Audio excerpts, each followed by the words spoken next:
Hello everyone, welcome to the Flat Pack Show, episode 61 I think it is. Yeah, 61.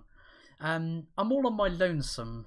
The other Flat Pack guys can't join me. Switchpoint is had to go to work early, and Nerd Waffle and Crumple Point can't be with us either, I'm afraid. But I'm joined by Gilly, or Gilbert Deltrez.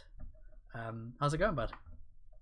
Hey, it's going good, man. Thanks for having me. And it's a shame that Nerd Waffle and Crumple couldn't make it, but I'll definitely look forward to the next go round.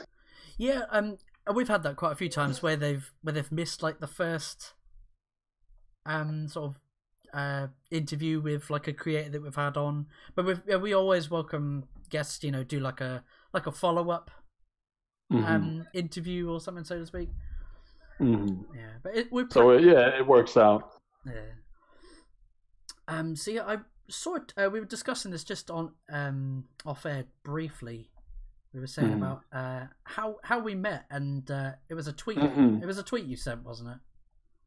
Yeah, it was just me pleading out to anyone that would hear, as far as any kind of help as far as podcasting goes. I mean, I know when you self promote or when you create a comic, it helps to have a support in any way, shape, or form you can get it. And I know podcasting is a way to go. So I only got one podcaster that I know very well, and I could count on him. But I was oblivious as to any other decent podcasters out there. So I'm glad I caught wind of the Flat Pack Show. You responded, and I had other people that put me on with you guys. So I appreciate it. So here I am. Yeah. And so your latest project that is it fully funded? I think you went over your goal, didn't you, for LAIR? For LAIR. So LAIR initially, I want to say 2016. I kickstarted it via Kickstarter at a 10,000 goal. That was just to finance the art team behind it, and the initial printing for the backers, and that went well. However, I miscalculated some of the shipping costs, and I ended up to pay a lot out of pocket. And one thing with Kickstarter that I was kind of unaware of, and one thing why I favor Indiegogo a bit more, is with Kickstarter, if someone backs, they're not charged until the campaign fully funds. Yeah. So at the end of the day, after Kickstarter took their fee, Amazon, whatever, takes their fee, I was left with less than 10,000, and with some decline pledges that went through because of, either if it's identity fraud or maybe just expired cards. That also hit me. So I didn't get what I needed. So a lot was coming out of my pocket, and it was kind of tough. So I wanted to do a bigger print run. I only did a very small print run just to satisfy the amount of backer reward, just to fulfill that. But I didn't really have anything outside of, maybe a couple copies to do anything with. So I figured, you know what? I knew there was a movement on Indiegogo with Comicsgate, and I kind of researched on what they stood for, and I kind of aligned with their ideals. And I said, you know what? Maybe it's a good idea since I need to do a bigger print run of LAIR, I could kind of introduce myself as a creator to this group, to this audience that supports Indiegogo, and using LAIR as that book, since it's already done, there's kind of like no risk. So I said, let me put a small goal that would at least fund, so I can at least get something for a print run. And it exceeded. I think I put a 1,000 goal. I kept it modest. It's almost towards 7K. It's on in demand now, so I'm going to shut it once I release my next Indiegogo campaign, which will probably be Pistolera after the initial Kickstarter. So it's kind of still experimental, but we'll see. Yeah. I'm trying to navigate this to play the video just in the background on mute, just for people to see the artwork and the trailer for this Indiegogo. Oh, for sure. So when I saw the title LAIR, and it's all in full caps, is that like an anagram for something? Like in Marvel, like Shield. Yeah. You know what? No, it's just I guess me being a writer that says, "Hey, this is my book." I just wanted it in all caps. Hmm. I kind of just tend to do that with all my projects. I don't. I mean, it's probably a subconscious thing I didn't realize. So there's nothing there, no anagram, no hidden meaning, just boldly saying "lair," boldly putting it out there. Hmm. Because it's quite imposing, isn't it? Especially with like the story that these people have been pulled into a hellish dimension.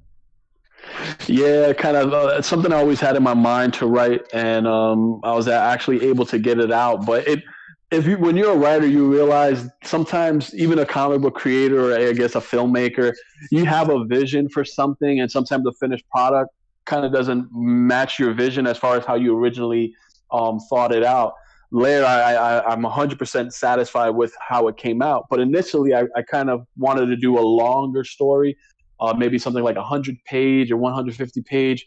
But when you realize, okay, I got to pay said artist X amount per page, I need to pay the colorist this per page, the letterer this per page. It's like, okay, the expenses kind of add up, and like, okay, budget wise, I can't command a 15K, 20K crowdfunding campaign, so I had to cut it to 60 pages, and spoon feed as much as I can in there, and try my best. But I'm happy with the result, 100% satisfied. Yeah, I mean the artwork looks really really cool. Yeah, I was fortunate enough to find a great artist. Yeah, Sebastian Navas. I kind of scouted him on Facebook, actually. I know Boom Studios, so comic book publisher. They do some great books. They have what they call an artist submission page. Yeah. And the artist submission page is where I'll just scout artists that are submitting to Boom, but I'll be like, hey, kind of caught wind of your stuff. Would you be willing to team up on an indie project? I'm a creator. I crowdfund, yada, yada, yada. And so I connected with Sebastian, and from there we hit it off, and we did LAIR, and now we got 2 other projects lined up for this year that are, I want to say Indiegogo exclusive. Yeah. So because we did LAIR on Indiegogo, so I kind of want to keep that exclusive, but let's see what the horizon brings. Yeah, you're keeping yourself busy. But he's good. I'm trying. It's very hard. Yeah. Keeping busy. And very stressful. So what was your sort of when you were sort of first conceptualizing LAIR? What was like your inspiration? I want to say Stephen King had a lot of inspiration behind it, just because his stories are so dark. But there was one particular story that he did called Langoliers, and I had saw, I guess, the TV movie for it, and there was something about, I mean, the thing with Langoliers, I'm not sure if you know, or maybe if you've heard of it, but is the premise. Yeah, the premise of Langoliers is pretty much, it's this plane full of people, right? And in the blink of an eye, about, I want to say like 80% of the people on the plane disappear. Like literally disappear. And it's like, where'd they go? What's going on? And the few people that are left somehow managed to land the plane, but they don't know where they're at. Time's kind of stopped. And it was just loopy. It was just something real unique for me. But I was kind of fixated on, where did these people that disappeared, where did they go? And it's like, okay, I know we're seeing the cast of who remained, but my mind was more like, where the heck did these people go? Yeah. So that kind of idea, coupled with anime. I'm not sure if you watch anime, but there's an anime called Death Note. Yes, it has to deal with Death Note is one of my all-time favorite animes. So if you remember Death Note, there's the the demon Ryuk. There's this dimension where I guess these demons, the Shinigami. Yes. So there's this there. So I've always been obsessed with demon possession movies like The Exorcist, The Conjuring, and I'm like, I kind of was coalescing all these ideas in my head. I'm like, hey, I know about demon possession. I'm like, so these demons, I'm like, instead of them being in hell, what if there's a dimension of demons where they just look, and they just watch human beings, and they scour the ones that are ripe for possession, the ones that are weak-willed, the ones that are, and then boom, they'll just travel to this kind of gateway and boom, possess them. And if they get, exorcised out, then they're back in LAIR. So it's kind of like LAIR is like this possession depot where these demons that are not quite in hell, are kind of just another set of demons that just literally just watch humans and wait for them, right, to be possessed and, live off human bodies as much as they can. I kind of just thought that would be an awesome place. And that's where LAIR started to come, materialize, conceptualize, and become into tangible comic book form eventually. So is LAIR the actual name of this, like a warehousing dimension? Yeah, LAIR is the place where demons lurk, before they possess a human being, before they, invoke possession. So yeah, that's the place, LAIR. Yes. Oh, that's a really cool and creepy concept. That's really cool. Yeah, I've always also loved Tales from the Crypt, Twilight Zone, and with comic books, I like the closure. Like I know, sometimes they'll end on a twist and it'll kind of leave you hanging, but for the most part, it's like a self-contained story. So with comics, there's ongoing comics that, like Walking Dead is one. There's just, a ton of comics that are just ongoing that don't stop. And I'm like, that's great. But when it comes to collecting, it's like I got like 9 hardcovers of The Walking Dead. I kind of got to get caught up again. But I feel like if you do a one shot, I'm like, there's some finality in it. I could still end it in a way where I leave things open.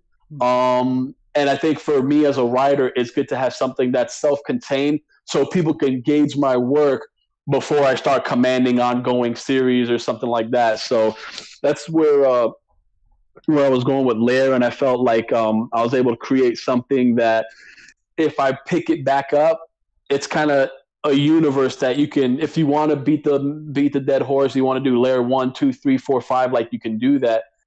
But my idea is to, for example, if I would do LAIR 2, I already have it set. Me and Sebastian already talked that LAIR 2 ain't going to follow directly after what happened in LAIR 1. LAIR 1 happens in contemporary time. It's like right now going on. Yeah. I have a World War II setting with LAIR where you have, Germany, the Allied forces, and they're kind of warring, and all of a sudden, boom, they get zapped, and instead of fighting each other, they're stuck in LAIR, and they got to kind of like band together. So that's kind of where I'm going with this, but to show you how LAIR, the universe itself, is kind of self-sustained and could, incorporate different type of narratives moving forward, and with the universe I built in the first one. Yeah. So I noticed you said so you're a Christian, and so how did that come into sort of tapping into the demonic? Oh yeah, for sure. So like being a Christian is, I guess I want to say, when you start talking about demonic stuff, or you kind of you're interested and intrigued by these type of narratives or demon culture, whatnot, it's kind of frowned upon, I guess, or taboo. So, like, I actually teased LAIR some of the promo art in a Reddit group that was a Christian Reddit group. I'm like, hey, I'm a Christian that writes horror. Yeah. And right there, like, Christian that writes horror. No, that's devil stuff. And it's just like, okay, so now I'm a devil guy. Like, now I'm a demon guy. Like, really? Like, so almost like SJWs, doesn't it? Like, yeah, you're writing about misogyny. Oh my gosh! You're exploring misogynist themes in your story. You must be a misogynist and sexist. Exactly. You must be a devil worship, horrors of the devil. I'm like, listen, there's different type of horror. There's psychological horror. There's creature features. There's demon horror. There's serial killer movie. Dude, there's so much like this. I don't know why I'm fascinated with horror. But as a young kid, I kind of got exposed to it, like you kind of venture out of bed. You're supposed to be sleeping. Dad's watching, 80s, schlock-filled cheesy horror movie. And you kind of like in the back just watching. He doesn't know you're watching. And I got my ears covered because the music would be jaunting. And I'm just watching everything. And so I just grew up as a horror kid. I was just fascinated by horror. And so, of course, my mom's Christian, and I grew up in a Christian home. And of course, I rebelled. I'm a human being. I'm not perfect, but I got to the point in my life where I'm like, you know what? There's Christian narratives out there that come off as too SJW-ish for me. It's like you can make your story, or you could preach your religion, or preach your spirituality, but do it in a way that you're not beating the hammer into the wall. so much so that the wall's already penetrating through, like the hammer's already penetrating through the wall. You got holes all over the place. Like you got to do it in a way that doesn't come across as too preachy. And I know I'm Christian, but I wanted to develop a story that's organic as it can be, featuring a character that's not, Christian or just away from God, and kind of develop a series of events that kind of push him towards, hey, you know what? Maybe it's not too far-fetched to believe in a God right now. And that's what I wanted to do with it. I wanted to challenge the Christian narratives out there, or just challenge mainstream pop culture and say, hey, you could create, narratives that could be, for mainstream consumption, but also feature Christianity and not have it in a way where, you got to put the cross with your fingers and say, no, stay away. Like, no, you could talk about it in a way where it can be organic and it could leave people with something more to think about. Yeah. So that's kind of what I wanted to do. I don't want to do it like with SJWs where, hey, this is my female superhero, this is what she stands for, but you're not showing it through the story or through action. It's almost like, this is what she is, this is what she stands for, and you got to accept it. No, I'm trying to say, like, hey, I'm Christian, but I'll write a story that's really dark, that's so dark that my own Christian people might not support it, but I got to show the world, like, this is my story, this is kind of what I'm trying to put as far as a writer. Like, this is what will be my type of brand as far as narrative is concerned, to try to tie something in spiritually. Not that I'm going to beat you over the head with it, and I'm going to, handcuff you with it, but just I want to try to create a story where it might leave you thinking out of the box at the end spiritually, if that's even possible. That's just my goal. Yeah, I mean, I'm an atheist. I used to be one of those, like in my early 20s. I mean, I'm 31 now, but in my early to mid 20s, I used to be one of those like obnoxious atheists where I'd be like, oh yeah, I want to engage in debate, but I would just be like just dunking on people's mainly Christian. I'm making myself sound like that's fine. I wouldn't say. No, that's fine. I wouldn't say I was really, really obnoxious, but like, thinking back, like when I would approach people in conversation, like at work or something with my work colleagues, thinking back, I used to be a little bit of one of those obnoxious atheists that would that constantly bring it up, and I've kind of like, okay, yeah, people have different beliefs. I can think of a worse religion. I think you know what I'm referring to. You only have to look at. I definitely hear you. I hear you. You only have to look at the state of my country, or any other European country to know what one I'm talking about there. No, for sure. I hear you. But, I know as a Christian, it's hard not to judge people, but I try to not judge people because I'm not perfect in any way. And you have your belief. I respect your beliefs. One of my best friends is atheist, and we'll get into great conversations about why I believe and what I believe in. And he'll bring up something, and we'll go back and forth, and we'll do it in a way that we respect each other's views. And it makes for great, discourse, conversation. It is just great. I understand everyone has their belief system. I won't challenge you to think a certain way, but I look at the world, and some people want to think things. That's great. Some people don't want to think things. Okay, like, you have your belief. It's hard to believe in a God. I get it, especially when you think of scientific evidence needs to, prove certain things. And I understand that. And I understand, like, when you think of the Bible and you think of God, like, I get all the science versus theology debate. I get that. But there's a lot of Christians there's a lot of scientists that are Christians. There's a lot of you open a can of worms that for me it's great, because the world is complex. The universe is complex. There's so many unanswered questions. You think about the capacity of the human brain. You think about life after death. Could you prove there's a soul? Like, there's just so much out there that I'm not going to hate on anyone that's atheist. I don't. I respect your opinion, your view, and I'm more than welcome to talking about why I'm Christian, or why what I'm saying, or why you're atheist. I think it just makes great conversation, and it allows us to get closer as human beings, even though there's something we disagree with. But here's why you're atheist. Okay, I get you. Well, here's why I'm Christian. Okay, and just talk and be normal human beings without just ostracizing someone for I don't believe. I'm not I can't be that type of person. Mm. You get what I'm saying? We're Yeah. as human beings, there's so much that throws us away from each other, but then there's so much that brings us together. So even in a good conversation, good argument, good debate is something that, believe it or not, even though we have a differing opinions, it could bring us together and it could bring us to a mutual respect. So Yeah. I was just trying to say I could bring that towards comics. Yeah, because I can definitely appreciate Mm-hmm. The comforting and the like the spirituality of religion, and yeah, I can definitely understand the yeah, like I said, the sort of the comforting, you know. It's like hope. Like if you think about, like if you're at war, you know, and you're in a bunker and you're seeing people get shot down and dead, it's just like you almost want to, like, man, if I die, is it just going to be me in this eternal sleep where I don't feel anything, like my eyes are closed and it's all blackness? Is that what's life after death? You know, you kind of want to hope, like, man, maybe there is God, maybe there is something. Like I get, like, in different circumstances, you know, and then you look at, well, little kids get cancer, they can't be a God, you know, like, or like bad things happen, people get tortured, murdered, and killed. Where's God to save them? I could see why that argument is like, well, then God can't exist. Like I get all that. Yeah. And I just think, and when we have the proper time and place, we could discuss everything out and discuss your views, your ideas, someone else's ideas, and get to an understanding as to, okay, if you think this, okay, this is why I, even amidst all that, still believe this, or why, you know. So there's a comfort to it, because if you think about the world is harsh, man.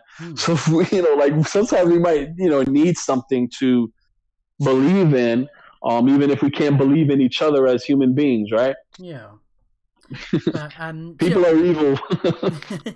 My original point was that even as an atheist, I still actually find that, like, the concept of demons and possession is still actually a very terrifying thing, isn't it?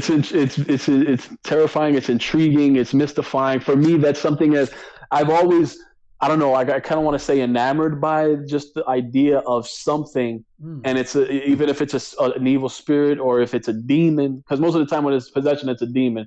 I don't think like a lost spirit that just can't move on can possess you. You know, in my belief, because I'm a Christian, I believe, like, I don't gotta fear demons. It's scary. It's very terrifying, and let me tell you, God forbid, if I was ever in a position where I seen a real demon, I'd probably shrink. But at the end of the day, I'd have to ultimately realize, like, in my belief, that demon can't send me to hell. Like, he can't.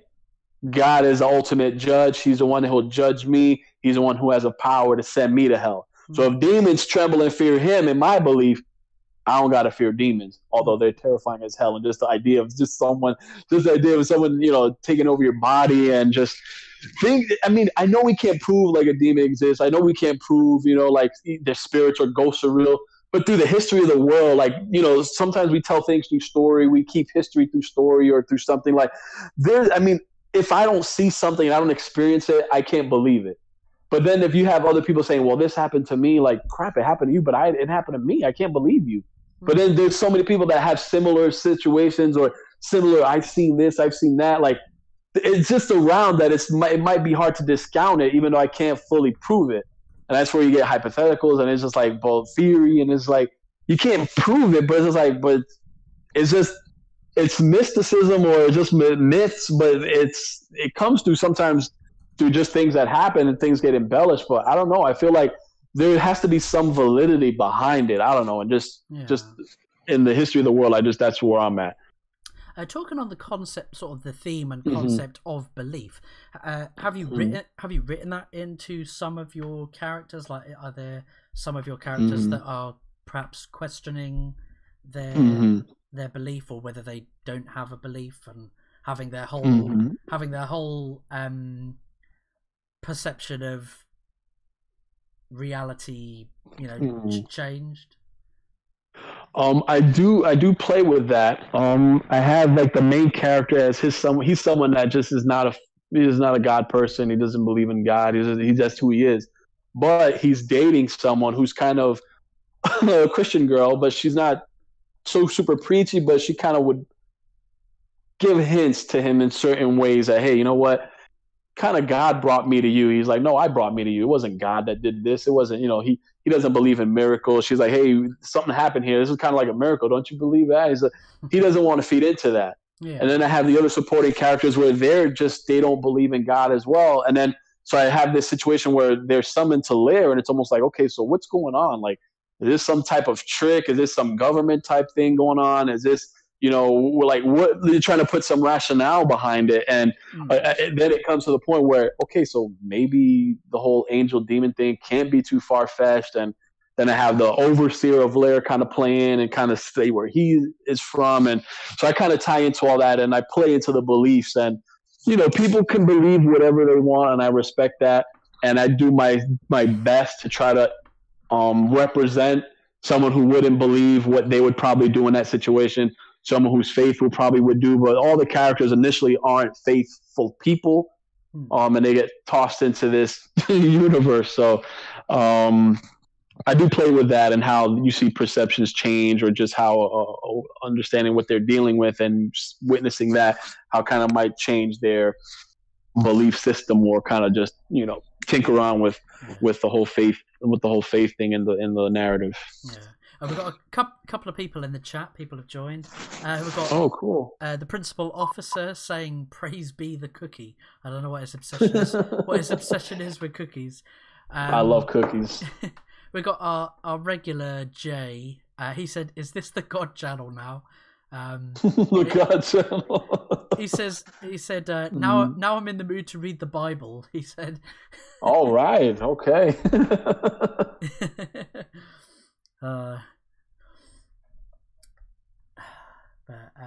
Speaking of hell and demons and stuff, what are you? I probably already know what your answer is going to be to this. What are your thoughts on the teaser trailer for Doom Annihilation, the straight-to-DVD movie? Is this based on a video game? Oh, it's based off Doom Annihilation? Yeah, it's based off the Doom series, yeah. The Doom series, right? Okay, so the Doom movie I've seen was the one that featured Dwayne Johnson, The Rock. Oh, from 2005. I was a guilty fan of that. Yeah, I haven't seen the Doom trailer, and now that you told me about it, I'm kind of all in. I mean, sounds like something I want to watch like right now. It's straight to DVD. Is it out? Or when's the release date on that? They haven't released a date yet. I'll bring it up for the people to watch. But basically, right, they throughout the creation. I'm gonna try to see if I can look up the trailer now. Was it Doom Annihilation? Doom Annihilation is called, yeah. And it's okay. So what's the premise? Or wow, yeah, teasers are pretty. so I guess one of the things I got here again, this is just seeing a title: Doom Annihilation trailer teases a pretty bland movie. Yeah, end gadget. But is it not? I'm just gonna click on it right here. I'm gonna lower the volume, but just to get a visual. Is it not promising? It's not, because it seems like they. Well, there's no Doom guy. Like there's no. Even in the trailer, they go Doom Slayer. I'll put the volume on a little bit for the people watching. Because I mean, yeah. Like Doom Slayer's wanted. Your mission, don't die. So. So they're trying to hire someone. They're looking for Doom Slayers. I have no idea, but it seems to be like wasn't the original Doom like it's one guy and it's like almost like the forces of hell been unleashed, or they kind of he's trying to survive on and it's like what I mean, how could you ruin that? I know it seems to be like this. Again, they tried to politicize this with it's an all-female cast. Is that what they're doing? Yeah, I don't mind females. Just make it organic. Don't force it. Like if it's central to the story, you don't. Why does it have to be all female? I know. Well, that's just make it if it's central to the story. You get what I'm saying? Like if you think about the Ghostbusters movie, it's just like we'll just make them female just to make them female. And it's like you watch the movie and there's like two of the characters were kind of like well fleshed out, and you had the one who was all crazy. Like where's she come in? Like she was just off. I can't remember her name. And then you had the black Ghostbuster female. She was a comedian. She's funny. But, like, it was almost like she was wasted on just generic, like, oh, we just got to – it's like tokenism. We got to have a minority in here. She had no substance. Yeah. It's like even in the old Ghostbusters, like the black man Winston, he still had his contribution to the team. You know what I mean? Yeah, Like I love he wasn't Eddie. all with you. You get what I'm saying? Yeah, I love it. I loved Eddie Hudson. Eddie Hudson's amazing. Like it's just like he had his contribution. You get what I'm saying? It wasn't just so. Then you see with the new Ghostbusters, like okay, we'll just throw females in there. Just like why throw them just to throw them in there? Just okay. If they're females, why can't they be the daughters of the original Ghostbusters? Exactly. And maybe they didn't know that their dad were Ghostbusters, and some crap happened, unraveled, and they're just discovering this Ghostbusters stuff. You get what I'm saying? And it's like now they have to take over the father's mantle. Like, man, that makes more sense to me. And you have all your females. You get what I'm saying? You got to do it from a storytelling perspective that gives credit to the fans and gives credit to the work that you're basing it off of. There's a respect there. You got to pay homage. You got to do it the right way. Yeah, Leslie Jones she just played a stereotypical loud. That's what I'm saying. Loud black woman. And how they picked her up was just like through the subway or something. It was just so random. It's just like, okay, we'll toss you in. Like, I might as well have been tossed in there. Like, anyone could have been tossed in there. It just didn't do justice. It was just a mishmash of trash. It just wasn't well. It could have been done way, way better. Yeah, but with this Doom movie, one of the actresses, she tweeted... Yeah, I'm seeing the trailer now, yeah. She tweeted something like, oh, we don't need Doom Guy. We've got other Doom Slayers, like #Doom Movie, #Boss... And that's the problem when they make it just about that. I don't have no problem with a strong female character. I'm in love with Sarah Connor. Yeah. I'm in love with Ellen Ripley. Yep. James Cameron did an amazing job with this was in the 80s? 79 was Aliens. And these were, I mean, I don't know if his agenda was let's just put a woman like whatever. If that's what it was, I'm just telling you, it came across as powerful.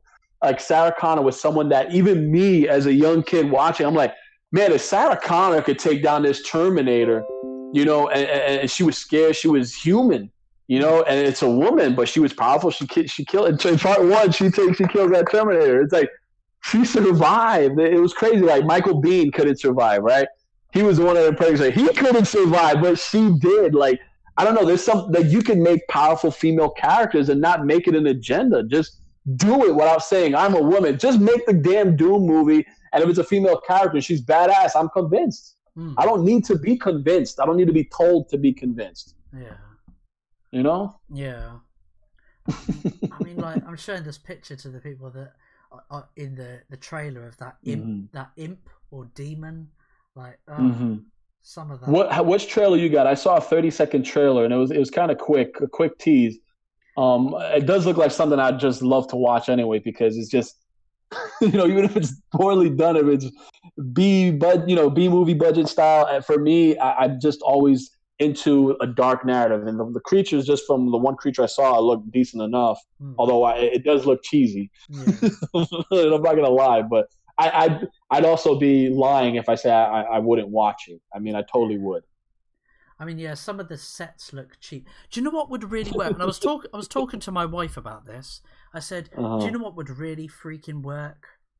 I've not played I've played a bit round of Friends, but of the Doom 2016 game. I don't know whether I played it a little bit. It was pretty good, and it was pretty creepy. I don't know whether to class it as a reboot, I could see that, yeah. or as a sort of sequel to the original Dooms. But it would really work if they did a Doom movie in which it was first person view, right?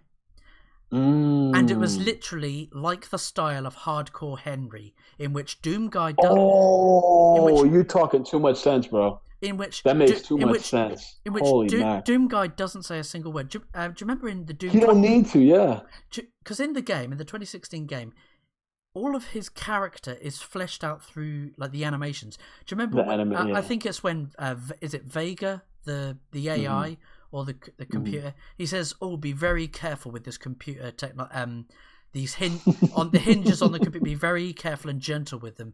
It's extremely rare and expensive and precious." And Doom Guy just kicks the hinges to this machine and just smashes them. He doesn't give a shit.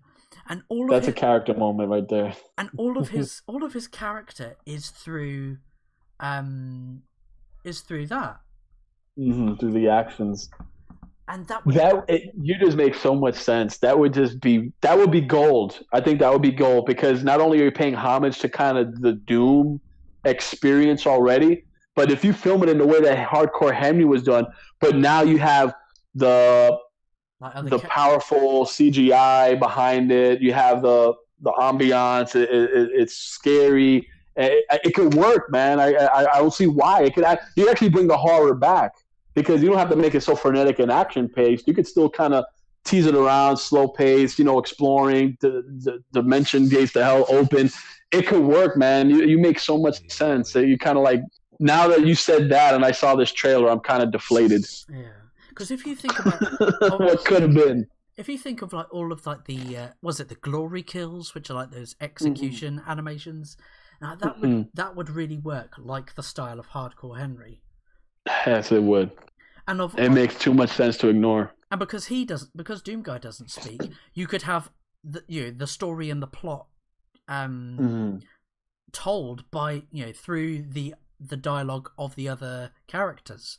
So you've got like scientists coming up to Doomguy going, "Oh, I need your help. Right, I'll get to this control room, and I need you to do this." So, and these other characters will be progressing the story on. And it could work. It would really work. Oh my God, this is what happens when the powers that be that are fortunate enough to make these films. It's like it's almost the agenda is priority instead of let's just stay true to the source material, and then you get something like we don't need male Doomslayers. We got like that tweet that you just mentioned.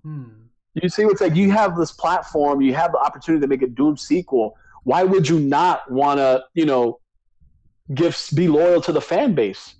Yeah. Who else are you making the movie for?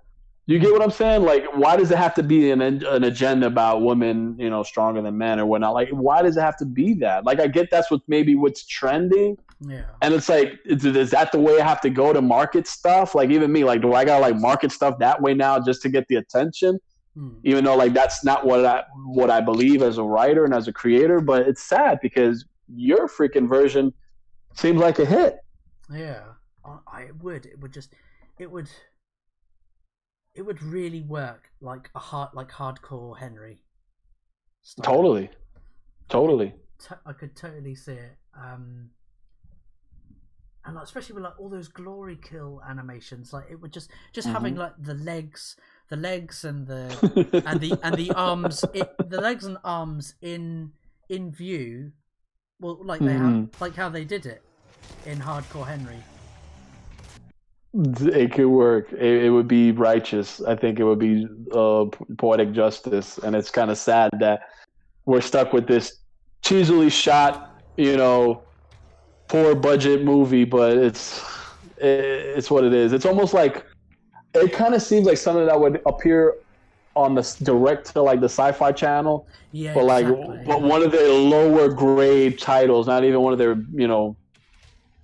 more reputable stuff. Is just kind of like that lower tier of cinema, and it's just sad because you got a franchise of. If you think about video games, how many billions of people play video games all over the world? Like the number of people that play video games. So people that might not have played Doom per se still enjoy first-person shooters know the impact that Doom had. As far as horror, as far as first-person shooting goes, it was revolutionary for that time. Yeah. So like it still has some weight. So the IGN channels, everything, like you can get proper exposure, you can get proper marketing, you can do a good work and still get something done.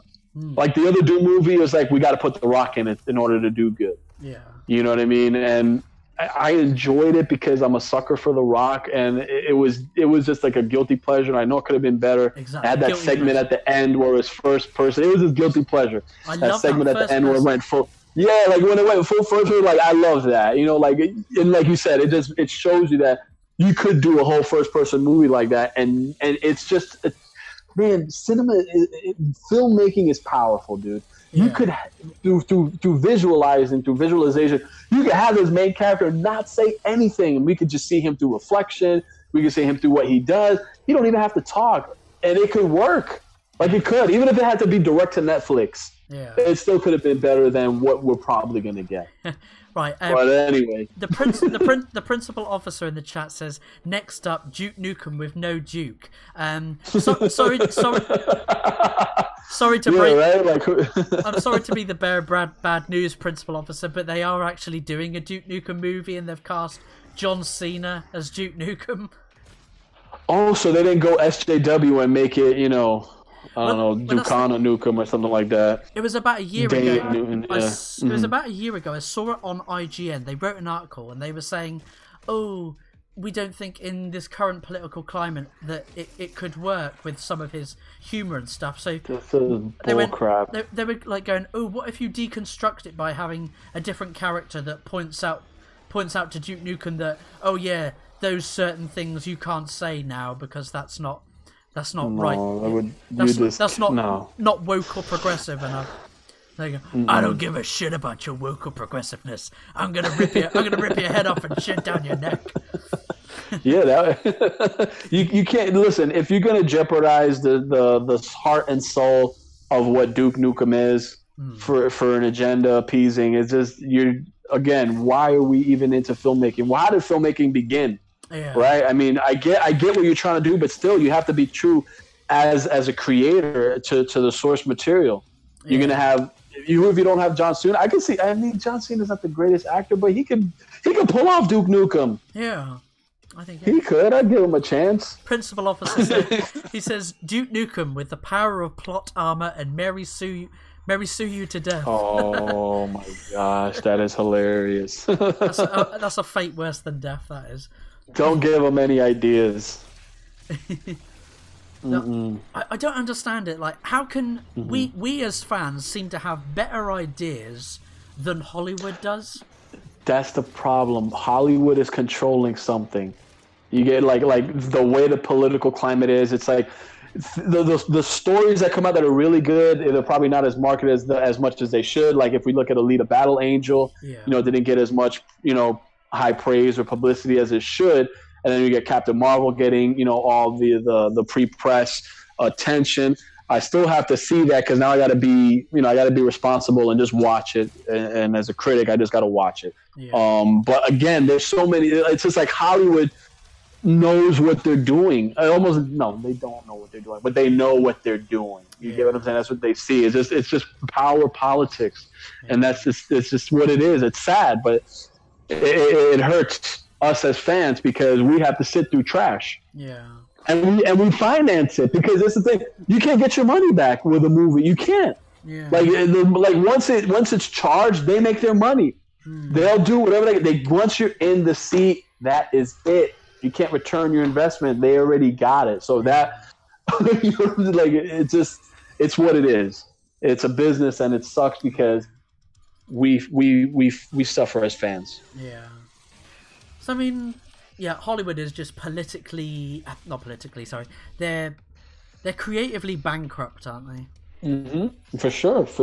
How many reboots we need? We need reboots upon reboots upon reboots upon reboots upon reboots. I if a reboot's done right, okay, I'm all for trying that. Yeah. But it's like, come on, there is creative stuff. How many original stuff you can make? But it's just stick to the reboots because that's a cash cow. We'll remake Jason. Hey, we'll remake Michael Myers. I'm a horror guy and I'll watch it and it's a guilty pleasure. But like, hey, I'm sure you can still make some original stuff, Yeah.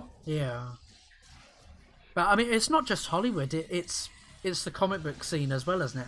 And I think that's why we're seeing this massive spike in indie comic creators now. Is because people are sick and tired of the big two, and they're just They're so They're so lazy. They reboot after reboot, like you said. It's just there's no innovation, no unique characters. It's let's just refresh this character again. It's unoriginal. Yeah. And it's lazy. If you look at Marvel, right, it's like, diversity's killing comics and this and that. I mean, let's put it this way. You're killing comics, if you want to put it that way, because your Marvel comics, I mean, how prestigious could Marvel be? They're called the Big Two for a reason. It's Marvel that's ahead of DC, as far as sales and everything, and as far as the cinematic universe. Although DC does have a major strength, no doubt, and their work is top quality. But it's like, hey, what could we do? Well, we'll just make Iron Man a 16-year-old black woman. We'll make Thor female. We'll have an Asian Hulk. We'll turn Iceman gay. But that's not doing nothing. Yeah. Like you're just taking an iconic character and you're reskinning him and you're relabeling him, and it's lazy. There's no tact done. It's just it's killing me. They're writing for themselves, aren't they? It's because it's like they want to push something. They want to, and they have the power to push it, and they're trying to push it. And of the majority of fans are just, we're done. We don't want to support this. It gets to the point where that's where we have the indie comic renaissance as it is, and there's a lot of crowdfunding is showing that you can still get original stories elsewhere, although it's hard to promote or not. But Marvel is ruining what comics could be. When there's rumors that saying Disney's like, oh, we might shut down Marvel. You're making billions through the movie. If even, let's say you're taking a loss on the comics, you're still gaining on the movies, and you can still introduce people to comic books. You can still do spin-off stories. You can do so much that it's almost a travesty to think that you would even play around with the notion of cutting out Marvel comics. Yeah. You're charging $3.99, $4.99 for a cover for a single issue. Then you got these 5-issue miniseries that have no substance, and then you got 40 variant covers that you just want people to chase and buy. It's a joke.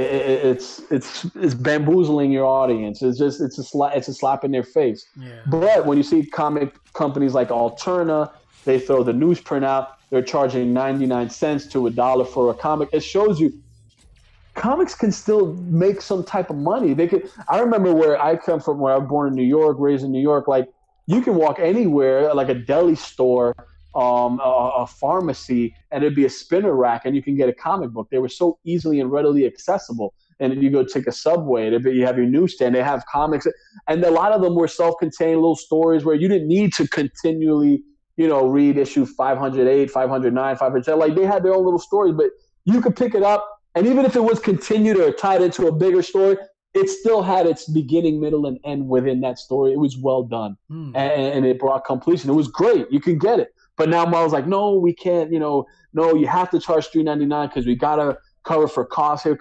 No, man, you're killing it. You're not revolutionizing. You're stagnating. A great medium.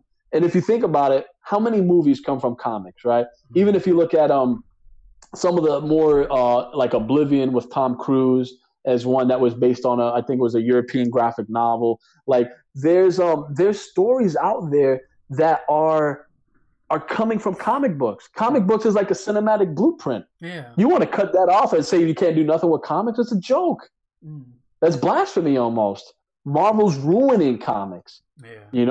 I got characters that I love, right? Spider-Man, right? Batman, right? I mean, Incredible Hulk. Like I love them. Yeah. Make a new character for a new age. If you want to make a gay superhero, I'm not against it. Make a brand new freaking superhero right out the closet. And that's exactly make him relatable. Yeah, that's what Stan Lee said as well years ago. He said, "I've got no problem," because that's it. This is before before the whole SJW push, and before people even started noticing things. But it was just at the start of when they were starting to push, and they went, "Oh, we should make Spider-Man gay." That's it, because Andrew Garfield was like, "Oh yeah, I'd really love to play gay Spider-Man." It's like, what? No, I will not watch a gay Spider. You talking now? Why are you trying to get me mad? I know. I didn't even know that was tossed around. Yeah, I've been so disconnected from Marvel because of this. This is why I'm disconnected from Marvel, because this kind of stuff pushes me away. I'll watch the movies. But as far as following the comics, like I did jump on Miles Morales, the Ultimate Spider-Man. I thought he was different. I thought he was kind of cool. For some reason, I felt he was a little unique, and it wasn't kind of like, even though it is reskinning, but he was his own character. He wasn't Spider-Man. So I guess I saw he had a little bit of different powers, and I kind of you could catch me with him. But when it's like, let's make Spider-Man gay, why? Yeah. Just make a new character. Make him be friends with Spider-Man, and maybe Spider-Man respects his stance. Yeah. But make a new character. In this political climate, you can do it. You can make a teen from high school. He can be in the closet, afraid to come out. Give him a preacher father, right? Have all that, right? And he's gay for whatever reason. He's just born that way, or he's into guys. Just what he is. And let's say he comes across his superpowers, and what happens? What's going on now? Let's see, active shooters, right? Yeah. Active shooters, right? Let's say there's an active shooter event in a high school, and this gay superhero just comes out of the closet, or he just demonstrated all his powers. He stops the active shooter. He saves the day, yada, yada, yada. He's making his press speech, and at the end of the press speech, he's like, by the way, I'm gay. And that comes out, and the dad hears, and everyone hears, and it's just like, hold on, he's such a hero. He did this. Oh, crap, he's gay. You get what I'm saying? So it's so polarizing, right? Because he's a hero. We want to respect what he did. It was heroic. But yet he's gay. Could we attribute heroicism and all this to a gay person? Like I could try to navigate and create a gay person, even though I'm Christian, but I'll try to make it relatable, try to make it with substance, try to make and answer tough questions. Yeah. And I would try to find more challenge in doing that instead of just saying, let's make Spider-Man gay. Yeah. And it just comes across as lazy and just irresponsible. Yeah, but that's exactly what Stan Lee said. Like, create new characters. He goes, I'm okay for having gay or lesbian or black, Asian. I don't care about that. I'm all for that. Yeah. But that shouldn't be their one defining feature. Like, I saw an article that said, "Oh, Marvel is going to have their first gay superhero movie next."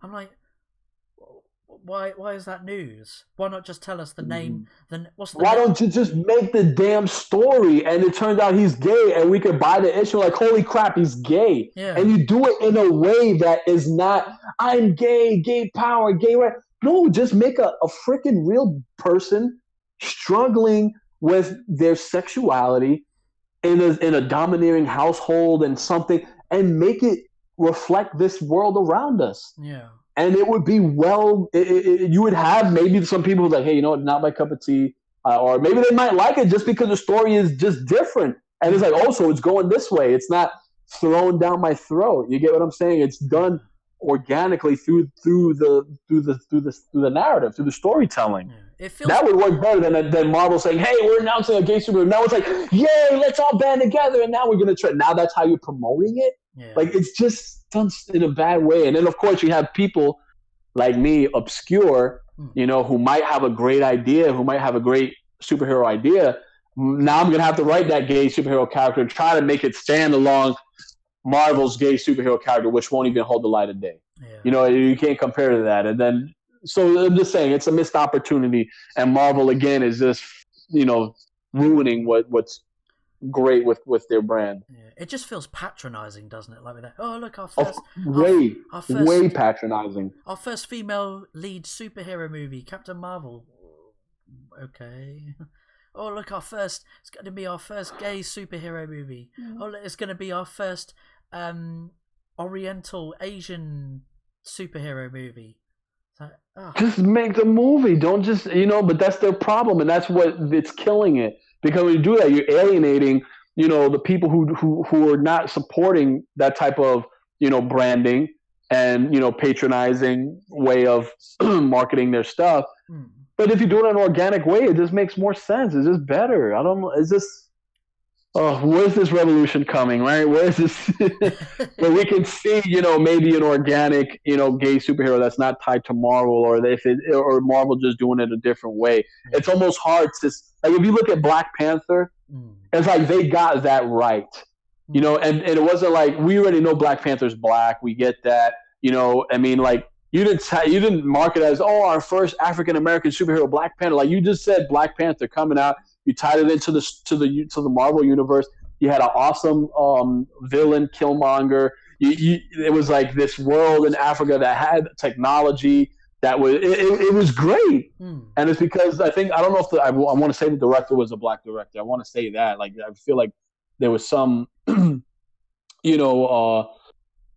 was relative. It wasn't kind of like just someone that wouldn't know about how to make Black Panther work, just, right. Like, it could come across as SJW-ish to me. Yeah. You know what I'm saying?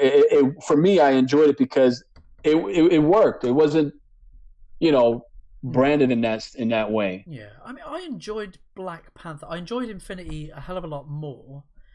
And like Black Panther, it was an all right movie. It was all right, but there were some moments like where is it Shuri? She says to the CIA agent, what was it, Martin Freeman's character, the CIA agent? She goes, yes.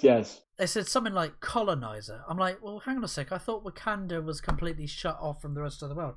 They wouldn't know. Would they know anything? Well, I get you on that. That was you're bringing it to a good point, because I remember that scene. I get that. So again, you are tackling it from a good perspective, because you're saying, hey, hold up, wasn't Wakanda?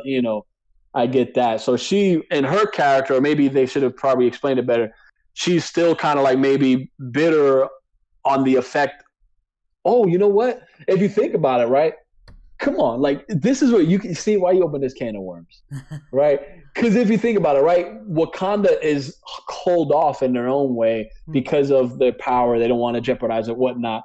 But if you think about it, in a way, they're also responsible for not either using their technology to better the rest of Africa in that way, or as a people, right? If you want to look at it that way. So I could see why you have a problem with her saying the colonizer statement in that way. Yeah. And I could see why even she also needs to understand how her people are somewhat responsible. So I get the colonizing thing, and I get the whole, the Africa, the history behind, like, I get that. And I could see, how it's wrong, colonizing, all that. I could see that. But also I could see how, if you take the context of Black Panther and you say, hey, look, this is real. Wakanda, where are you? And this colonizing was happening, and you could have saved us, and you could have showed, hey, there are intelligent, Africans out there that have all this technology that could even better your world, so to speak. And you see how you can open up this Pandora's box. So yeah, like, I get you. It was a bit of a jarring line of dialogue, wasn't it? I could see the angle on where, I could see your point of view in it, and when you hold up to the narrative and the context behind it, like, yeah, you have a point. Yeah, because it felt like some of the script was written from an African American perspective rather than a full on proper African perspective. So yeah, it felt like it was written from a more sort of Americanized activist kind of perspective. But so in that sense, yeah, I could see it a little bit. And I googled Ryan Coogler. He is African American. I don't know if he wrote Black Panther. So sorry if I didn't know that, but he directed it. So I know, like, it in that sense, it came across as, not too, I don't want to say SJW-ish. Although I could see, like, when you see, white kids wanting to dress up as a Black Panther, for me, I think that's just awesome. Yeah. Because that's the way, Black people want to be Captain America. Like, I think that's amazing. And I think that's a great thing, in where you just stick true to the character and what they are, and not make it about race, because the character is emblematic of itself, and people of any race, if they could relate to it, will want to represent that. Yeah. So I kind of thought that was cool. What I liked about Black Panther was just how they were. I like the villain, in that I could relate to his stance. Killmonger, he had a dad that was from Wakanda, kind of like, leave him, and how he was raised a different way, but he knew his ties. And I love how he challenged the throne, and he did it within their way. Yeah, and he beat T'Challa. Like, he just beat him. He threw his ass off the water bottle. It was like, people thought that wasn't gonna happen, or maybe thought, like, he fair and square legitimately beat him and earned the throne. So for me, I thought that was cool. I didn't see. Yeah, I thought that was daring. Yeah, thinking about it. Yeah, Killmonger wasn't really the villain as such, was he? I didn't, and that's why, for me, I think I put on Instagram one time when I saw the movie, I put, like, I'll be Team Killmonger. And and just like, like, I know you have to kill him off in the end, but I'm like, why do you have to kill him off in the end? I kind of like the way it ended. You seem like he's dead, but in my brain, because I'm a writer, I like to think that he still took him, T'Challa maybe took him to the medical chambers, and they'll try to do some way to revive him or stabilize him. And, I could kind of see him coming back. I mean, in comic books, whoever really dies, right? Yeah. So if I was ever given the opportunity to write a Killmonger piece, I could find a way where I can still keep him alive and make him cool. But I didn't see him as a true villain. He was spurned, he was pissed, and he wanted to claim what was his, and he did. Yeah. And he beat T'Challa. T'Challa was good for dead, and he was rescued by the other tribes. So for me, that's why I liked it. It had. I get for your statement on that colonizer thing, I could see how they put little jabs here and there. I get it. But overall, also I think that they change the dynamics and what we're used to seeing in a superhero movie as far as just that battle where the villain actually, or not the real villain or whatever, but he kind of beats, or the antagonist will say, beats the protagonist out in a fair and square fight and earns what was his. You never see that. I don't know. I can't remember where you always see them down and out almost, but you never seen him like legit left for dead and he was done. I thought that was cool. Yeah. So I know we've only got about 15 minutes left. Yeah. But I wanted to bring up your other. Actually, before we hop on to Pistolera, so is the spit your words out, Andrew. So the campaign, the Indiegogo for LAIR has finished. It has finished, and it's in what they call in demand, where it serves as a store, so people can still go on and get a copy of the book. But I will effectively close that out before I launch my next Indiegogo book. Yeah. So I have a shipment of 500, a nice big shipment of 500 copies of LAIR coming in through that Indiegogo that I was able to do thanks to that Indiegogo, and that's coming. So I have 194 backers already, I believe. So I have enough copies to fulfill the backer load, and then what's left over I'm going to use for conventions. Yeah. So I can't effectively leave the store open because you won't have enough. Eventually, you won't have enough units. So I'm just going to close it out. But that's a cool thing I like about Indiegogo is that when you're done the campaign, you're able to leave it open and still get money and still get contributions and still get backers pledging towards your cause. So I love that about Indiegogo. Yeah. So. Cool. So that's good.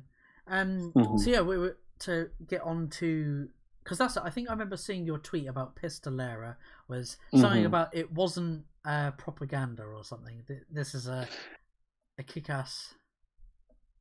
Yeah, it's no secret. I mean, if you see the cover, that the main character, okay, she's a Mexican pregnant gunslinger. Yeah. Okay, and so it probably won't be obvious that she's Mexican, but I mean, you can tell she's a woman. She's a minority, and it's set in that Western time. And what I wanted to do was, again, I hate SJWs type stuff, right? I hate that type of propaganda. I hate that type of marketing. And it's like, I'm trying to just, in the way I promote this, I try to say, hey, it's edgy. It goes there. It's not your average Western, because it's different. Because if you look at the cover and you see a pregnant woman that's a gunslinger, I haven't seen that anywhere. So me as a writer, I'm like, I love Westerns. My dad grew up on Westerns. I adore Western. There's a reason why Westerns is its own genre. It's compelling. I love Western narratives. So I mean, come on. Who never wanted, if you're a writer or a creator or a filmmaker, never wanted to do your own anything, my own zombie movie, my own Western, my own horror, my own superhero movie, right? So I wanted to do a Western. So there's a lot that's been done for Westerns. I mean, let's be honest. Everything's been done. So I'm trying to think, okay, me as a writer, what could I do to bring something different to the table? I'm like, okay, I know, we had a woman gunslinger before, and I'm trying to think of the history. And I know there's it's just racism exists. I get it. I know people don't want to talk about it. It's taboo. I understand that. But in the West, especially in the Wild Wild West, there was racism. You know what I'm saying? There was. So, and I did some research, and I found out during that time where Texas it was able to become independent, and they liberated themselves from Mexican control. They became the Republic of Texas. And I know there was a lot of Mexicans that still lived in parts of Texas, and they had the Rangers, patrolling the borders back then, and there was a lot of lynchings of Mexicans that were still in Texas. There were lynchings, of course, of slaves, blacks. Like it happened, and it was almost a spectacle. Like maybe like every weekend, like they would lynch, and you'd have some of the I guess the higher echelon, the aristocratic type people would higher class would just watch. Kids would watch. I mean, I'm researching. I'm like, wow, this actually happened. So I'm like, how can I make a narrative around taking, a Mexican woman from this from this time period? I know they had the Mexican Revolution as well, and I noticed a lot of Mexican women went to war. And I've seen images and of these Mexican women soldiers, the warriors, they cowgirls, you want to call them, like all with the bullets around their chest, with the gun at their holster, like they were freaking fighting too. Are you kidding me? So I'm like, man, many people might not realize that. So I'm like, you know what? Let me take that type of passion, or that type of I want to celebrate that type of tough Mexican woman and put her in a narrative that can fit a Western. Yeah. So I put Pistolera as my main. So my main character is going through a time where Texas has already gotten control. It's the Republic of Texas, but you still have some Mexican families that are spread out. And this is the one family that's getting run off their property. Yeah. And you have like the sheriff, who's just a corrupt, evil sheriff. I get there's good sheriffs, but on the flip side, there's also bad sheriffs, because this is the world we live in. Hashtag not all sheriffs. Yeah, not all sheriffs are great. We got to understand there's some corruption there. Yeah. So I kind of have this, vile sheriff kind of be the one that kind of, kills her family, runs her off the land, rapes her, takes her innocence away.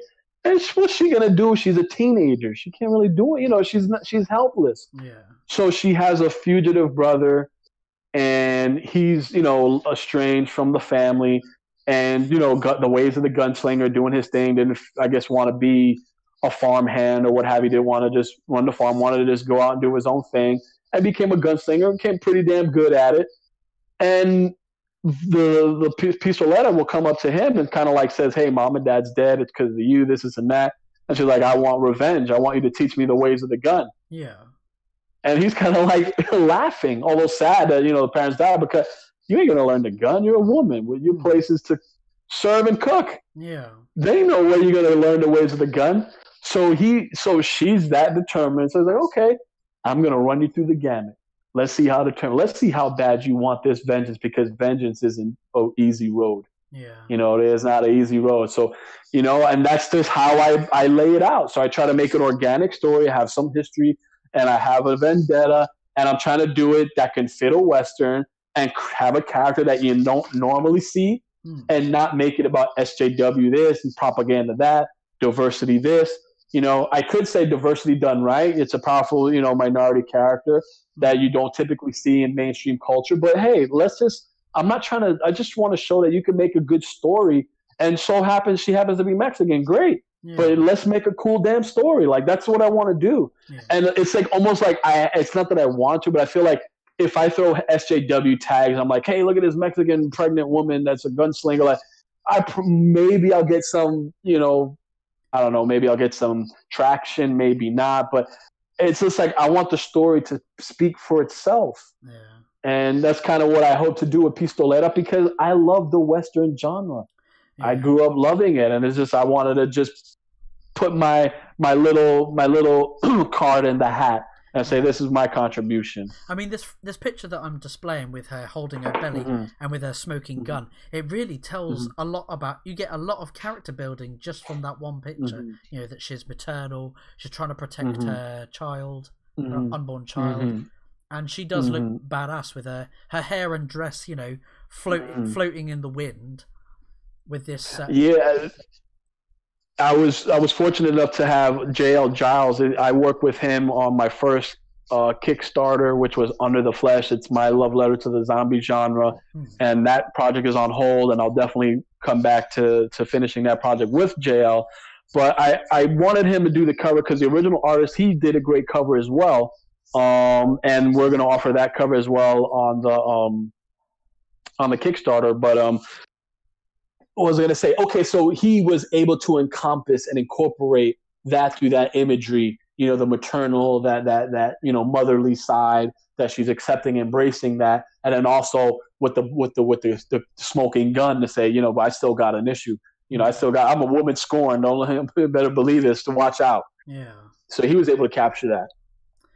It's funny what you were saying about if you were to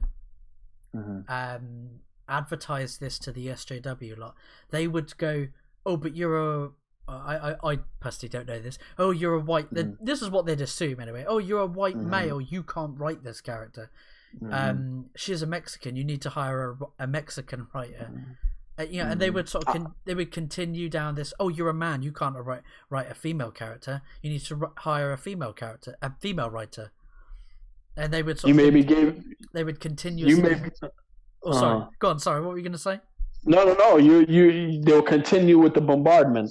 And so that's you're giving me an idea to just go out and challenge them. Maybe I should do it. I mean, if I get bad publicity, we'll forget it. Then it's bad publicity. Bad publicity is good publicity at the end of the day. It's just, if you want to challenge me and say what I can't do or can't do as a writer, that's just you. Who are you?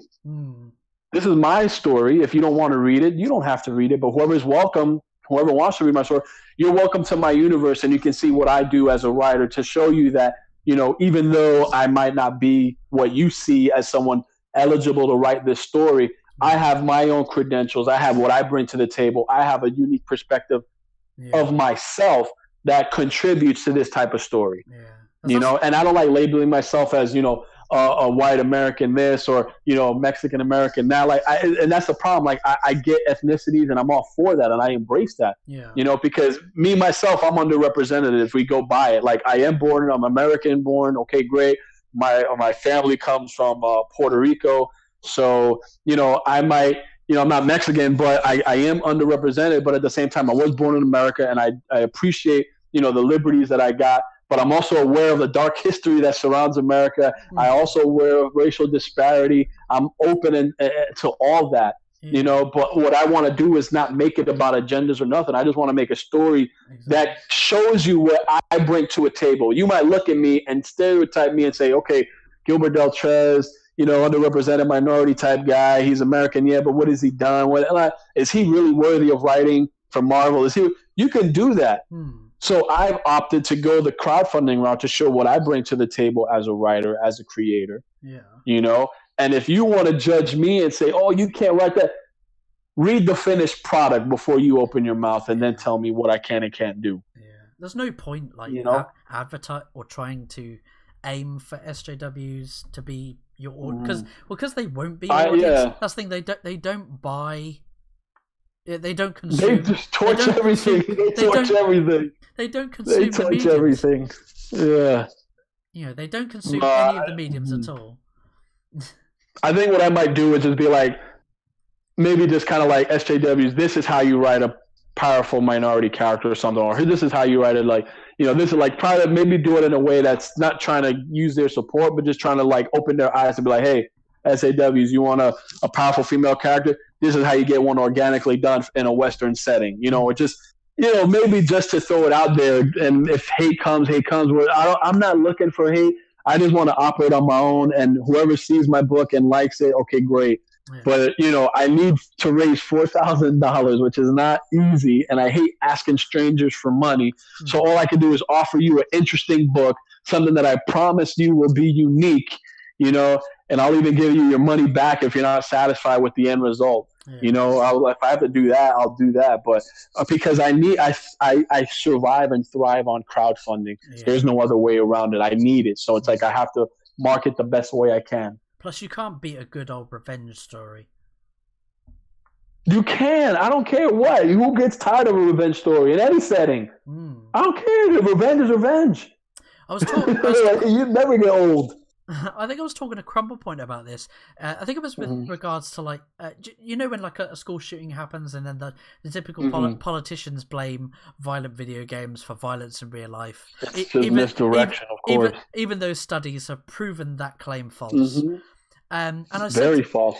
But I said I think I was on a crumple point about there's two different types of violence in like video games and movies.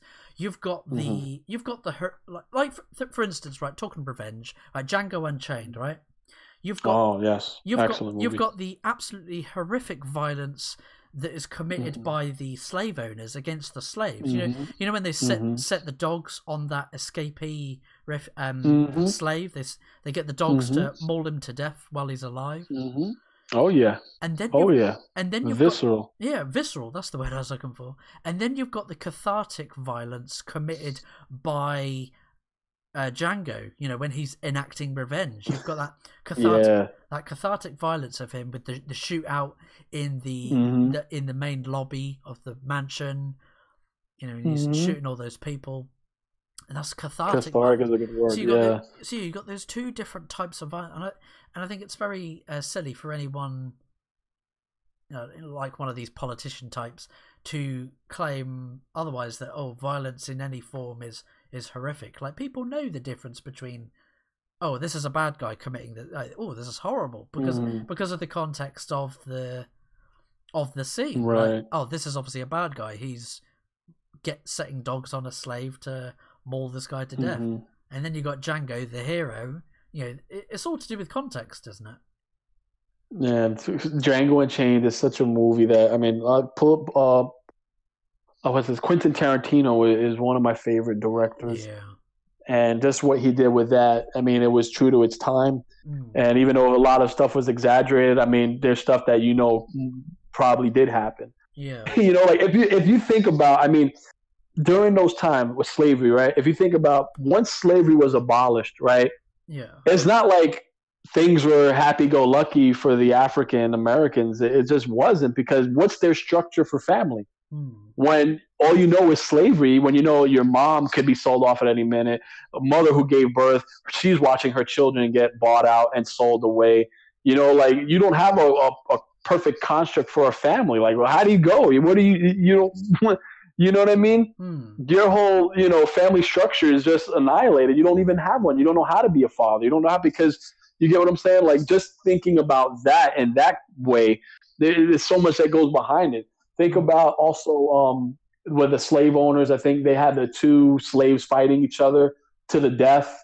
And it's like, well, the winner gets to sleep with, you know, the slave of his choosing or something like that. It's just like, you just think about how objectified they were. Like, it was just insane. Yeah. And they're human beings. Yeah. And then, like, you know, 10 years a slave, you have one of the slave owners, he's like quoting the Bible, right? Quoting the Bible. Honor your slave, you know, it is right, all this. It's like he's quoting the Bible. How do you not listen to him, right?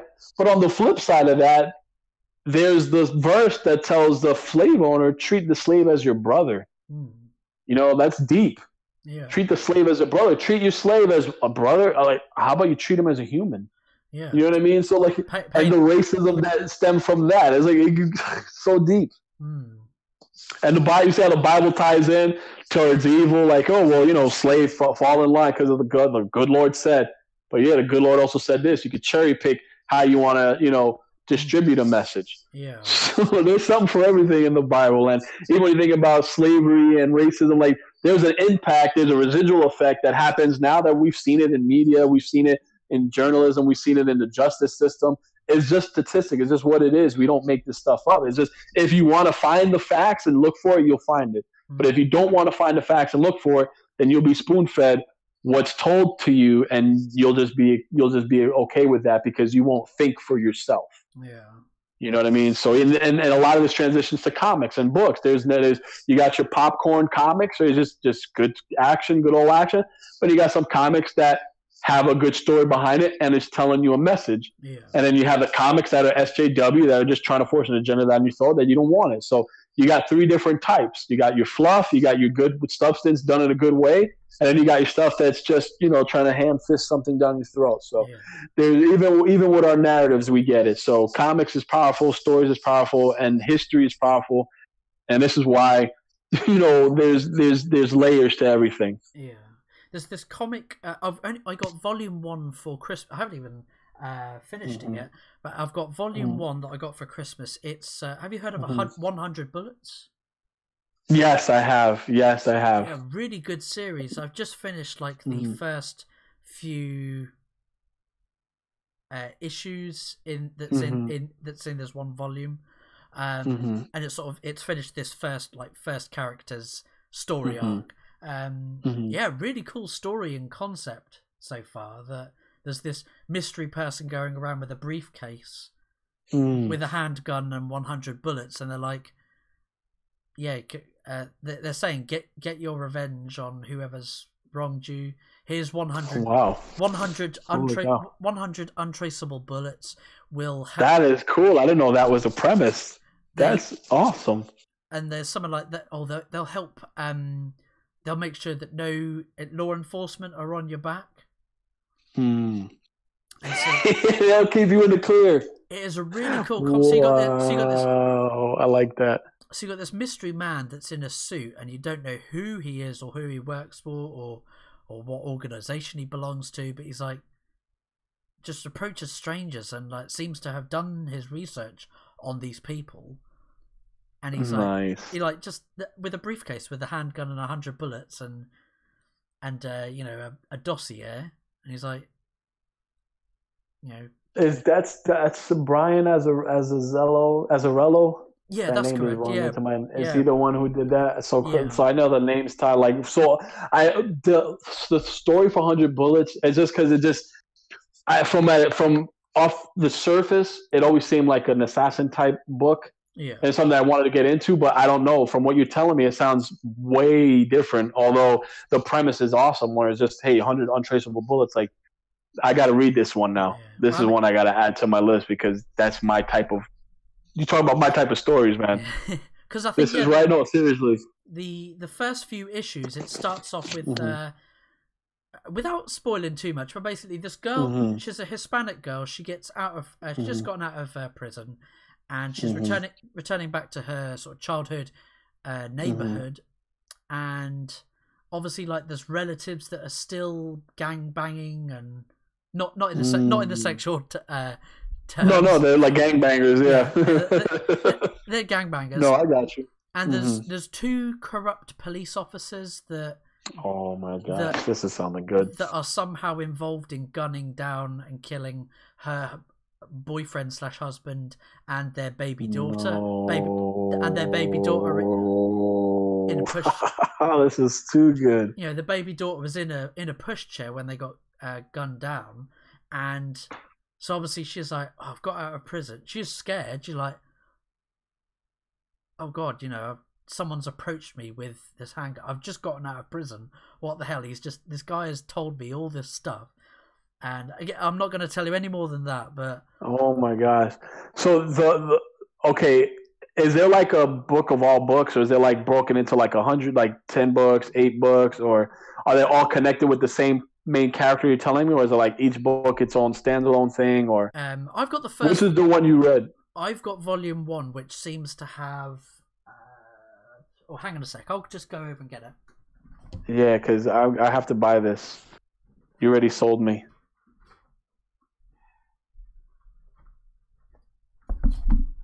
Oh. Yeah, you sold me. I have to buy this. It's Vertigo, isn't it? Yeah.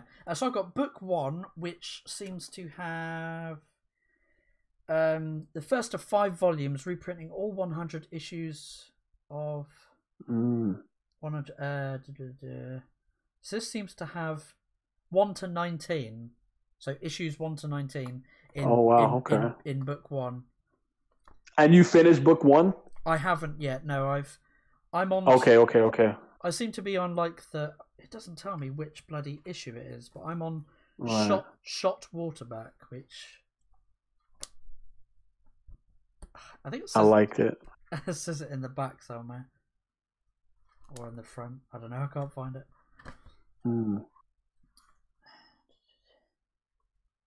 No, you sold me already. I wonder if they have an omnibus or something that collects. I mean, I don't know how far stretched out it is, but I'm in. Yeah, I think it is. You can buy it in like a massive compendium set. And as long as like says the thing, if it's that I don't know if it's kind of like a Walking Dead type where it's just like it's ongoing. I'm wondering if like that story you're telling me with this main character is done, like if there's closure, or if she the main character is the whole thing, which I don't know. I don't think that is. I It don't know what this seems story is. like every like few issues it then goes on to like a new character. Nice. So That's amazing. I'm in. So you do have this one the mystery guy in the suit that hands over the suit. Yeah. He continues throughout the entire story. Right, because he's initiating everything. Yeah, he goes and approaches. It's his setup. Yeah, he approaches all these individuals and says, "Oh, you want revenge or whichever." I like this. Yeah, so it's a new character every issue, awesome. Every 2 or 3 issues. That's a smart. Oh man, that's a smart premise. That's the way to keep it going. It is really cool, and I like it. I like that they had an overall story arc in which there is 100 issues. So when that was that much? Okay. So it actually goes in well with the 100 bullets. That it's for sure. Issues. But anyway. Yeah, I'm in. Yeah. Thank you for that. I needed to hear that because you ready? You're a spokesperson for Vertigo. I'm sold. I'm buying it. Brian Azzarello and Eduardo Risso was a winner of 6 Eisner Awards. Ooh. Jeez. Oh my gosh. That's top quality work then. Without a doubt. I highly recommend people. Like I said, I've only read the first couple of the first issue or so. Or the first story arc. Mm-hmm. No, I'm sold on it. That's it. Hard to tell how many bloody issues. It must be one or two, I think it's 1 or 2 issues per character. Nice. Something like that. They managed to wrap each story arc up. Hey, there's one book that I've seen. I don't know, maybe if it's called Shangri-La. I feel like Have you heard of it? I feel like I've heard of it. I know it's a European comic, and I'm fascinated just because it kind of has like a sci-fi feel to it. But one thing about European comics, aren't they bigger and wider than the standard American comic? I'm not sure. Okay, because I read I don't know if you've heard of Black Sad. Black Sad is called Black. It's an anthropomorphic story. Black Sad. It's like this cat. That's a detective Black Sad. And there's a ex-Disney studio animator that illustrated it along with this writer. All right. But it debuted in France. But I bought the book because I was doing research on my next project, which is like an anthropomorphic type thing. So I just want to read something good like that. But the book is really big. It's really big and wide. And I was doing research, and it's like European comics tend to be bigger and wider from what I understand. So I'm just wondering why America hasn't adopted that, 8 by a half by 11, I think it is. Cause I don't know the dimensions. I think 6 by 9 or something, or 6 by 10, I think is the dimensions for American standard comics. And you got like 8.5 by like 11.5 or something is American. I mean, it's European. So the European is bigger.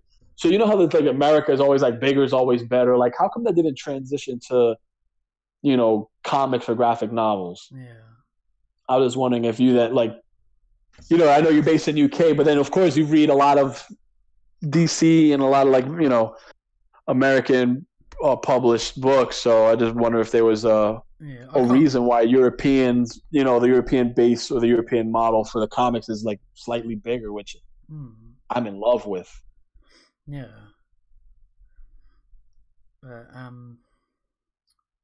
So I used to read. I think it was the Beano and Dennis the Menace. I think it was a British comic. Nice. Dennis the Menace is classic. You can't go wrong with him. We come up to about an hour now. Is there anything else? Anything else you'd like to say before we wrap up? As a matter of fact, I appreciate the opportunity to speak some geekdom right here with you. Yeah, it's cool. It's been well enjoyable. Yeah, it was very good. We got some good conversation here. I don't know your buddies; they might be great guys, but you handled it on your lonesome pretty damn well. It was a good chat, man. Yeah. A great hour that I had talking with you, brother. Yeah, it's always great chatting with new people, and I had a great laugh. And like I said, definitely, you're welcome to come back on again. You know, when the guys are free. Yeah, for sure. I'd love to meet them too. But, yeah, we'll definitely do that. Yeah, once Pistolera. I got you on Twitter. We could DM for whatever, anything. Count me in. I'll definitely keep in touch. You're a good dude. Yeah, definitely, man. Because when you've got Pistolera, Indiegogo all set up, and we'll definitely. I'm really, really intrigued by like the story and of both your projects. Of LAIR and Pistolera. They sound really, really cool, and I highly recommend to everyone watching this. If you're watching it live now, or if you're watching this later on, check out the Indiegogo campaign. I think I've put all of your information in the description. Appreciate that. Yeah. So you see me on Twitter, I'll put updates there, and just creating comics and enjoying a good convo. Yeah. So with that, it's been the Flat Pack Show. It's been our very special guest, Gilly or Gilbert Deltrez. Yes, sir. And no, it's great. And it's been me, Flatmeister. I'm sorry that Switchpoint and Head Waffle and Crumple Point couldn't be here, but they always. We'll get them next time. They always catch up on the episode and to hear what they missed out on the conversation. Right on. So thanks again, Mr. Flatmeister. It's been a pleasure, and I'm definitely looking forward to next time. Yeah, it's been a pleasure having you on, dude. And so with that, we'll catch you in the next episode. Take it easy, everyone. See ya.